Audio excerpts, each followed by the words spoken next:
ஷாலோமால் இயேசு கிறிஸ்துவ நாமத்தினாலே உங்களை வாழ்த்துகிறோம். இன்றைய தியானத்தின் தலைப்பு பேதுருவை குறித்து.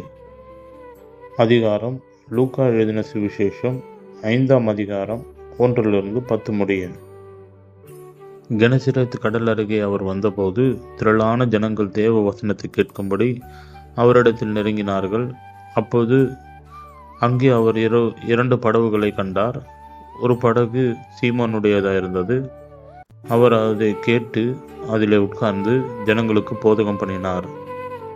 அவர் போதகம் பண்ணி முடித்த பின்பு சீமோனை நோக்கி, ஆழத்தில் தள்ளி கொண்டு போய் மீன் பிடிக்கும்படி உங்கள் வலைகளை போடுங்கள் என்றார். அவன் அப்படியே செய்தான்.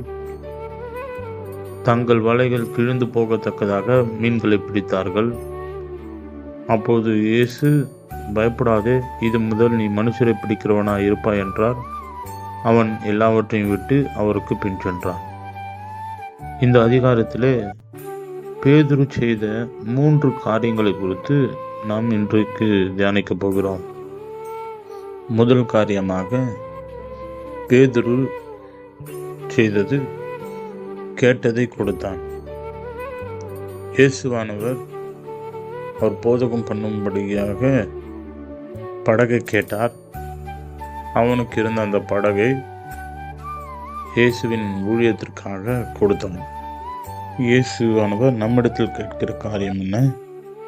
நீதிமொழிகள் 23:26 வசனத்தின்படி, என் மகனே, உன் இருதயத்தை எனக்கு தா. நம்முடைய இருதயத்தை யாருக்கு கொடுக்கிறோம்? ஆண்டவருக்கா இல்லை மனுஷருக்கா? இருதயத்தின் சிந்தனைகள் பொல்லாத சிந்தனைகளாக இருக்கிறது. இருதயத்தை அறிகிறவர் அவர் ஒருவர்தான். அதனால தான் ஆண்டவர் இருதயத்தை எனக்கு தா என்று கேட்கிறார். நாம் எப்பொழுது ஆண்டவருடைய வார்த்தையின்படி இருதயத்தை அவருக்கு கொடுக்கும்போது அவர் அதை வசனத்தினாலே நிரப்புவார். அவர் அதை பயன்படுத்துவார். இரண்டாவதாக பேதுரு செய்த காரியம், சொன்னதை செய்தான். இயேசு ஆழத்தில் தள்ளி கொண்டு போய் மீன் பிடிக்கும்படி உங்கள் வலைகளை போடுங்கள் என்றார். சீமன் சொன்ன காரியம், ஐயரே, முழுவதும் நாங்கள் பிரயாசப்பட்டும் ஒன்றும் அகப்படவில்லை, ஆகிலும் உம்முடைய வார்த்தையின்படியே வலையை போடுகிறேன் என்றான். அவன் மீன் பிடிப்பதிலே தேறினவன். முழுவதும் பிரயாசப்பட்டான், ஆனால் ஒன்றும் அகப்படவில்லை. தேவனுடைய வார்த்தையை கேட்டவர் அவன் படைகளை இடம் கொடுத்த அவருடைய வார்த்தையை கேட்ட அவன், ஆகிலும் உம்முடைய வார்த்தையின்படியே வலையை போடுகிறேன் என்றான். இயேசுவானவர் சொன்னதை அப்படியே முழு விசுவாசமாய் நம்பினான். அவன் திறமையை நம்பல, ஆண்டவரை நம்பி, அவருடைய வார்த்தையை நம்பி வலை ஆழத்திலே தள்ளி கொண்டு போய் போட்டான். அவனுக்கும் அவனோடு கூட இருந்தவர்களுக்கும் பிரமிப்பு உண்டாகும்படியாக 2 படகுகளும் அமிழத்தக்கதாக மீன்களை பிடித்தார்கள். அவன் எப்பொழுது தேவனுடைய வார்த்தையை முழு விசுவாசமாய் நம்பினானோ அப்பொழுது அவனுக்கு அதிசயம் நடந்தது. பிரமிக்கத்தக்கதாக அதிசயம் அங்கே நடந்தது.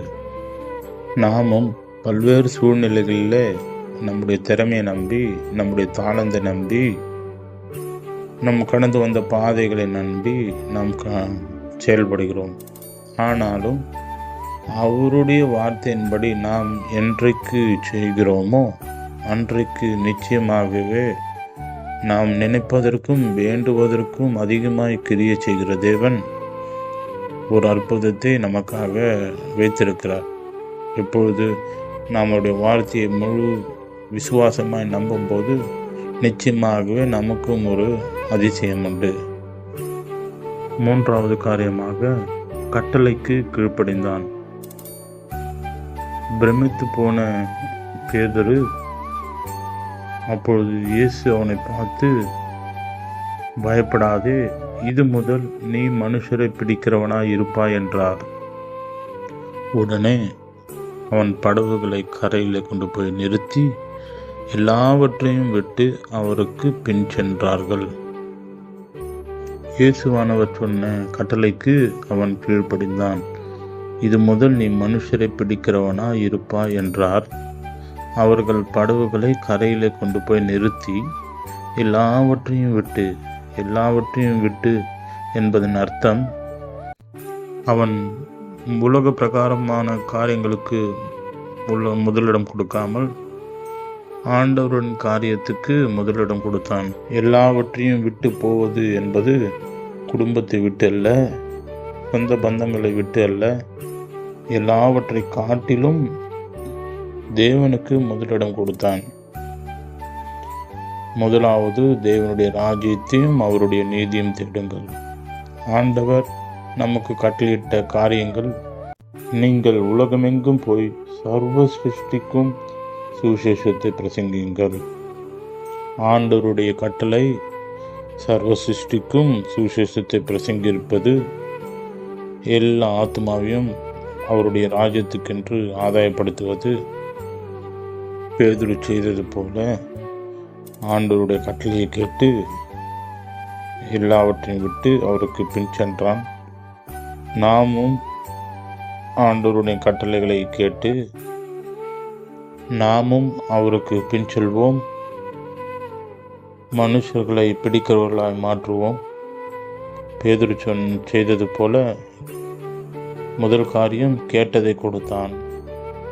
இரண்டாவது அவர் சொன்னதை செய்தான். மூன்றாவது அவருடைய கட்டளைக்கு கீழ்ப்படிந்தான். நாம் ஆண்டவர் நம்மிடத்தில் கேட்கிற இருதயத்தை அவருக்கு கொடுப்போம்.